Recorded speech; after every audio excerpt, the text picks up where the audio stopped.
Medak collector ఎదుట 12 రోజులుగా వివోఏలు చేస్తున్న సమ్మెకు బీజేపీ రాష్ట్ర నాయకులు మురళీ యాదవ్ సంఘీభావాన్ని తెలియజేశారు.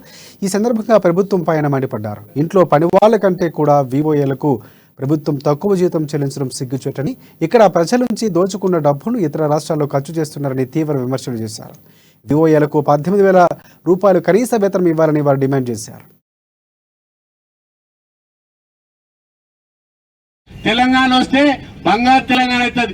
ఒక మనిషి మీద ఇయ్యాల 2,20,000 రూపాయలు చేసిన అప్పు కేసీఆర్ గారు ఈ రాష్ట్రం నుంచే, ఈ జిల్లా నుంచే ముఖ్యమంత్రి ఉన్నాడు, ఈ జిల్లా నుంచే ముఖ్యమైన మంత్రి ఉన్నాడు.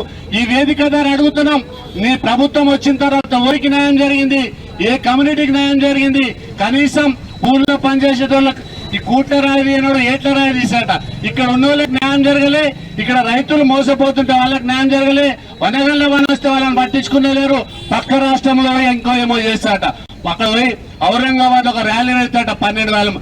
మన రాష్ట్రంలో దోసుకున్న డబ్బులన్నీ తీసుకొని పక్క రాష్ట్రాలలో ఖర్చు పెడుతుడు. సోదరులారా, మనం అందరం కూడా గమనించాలి.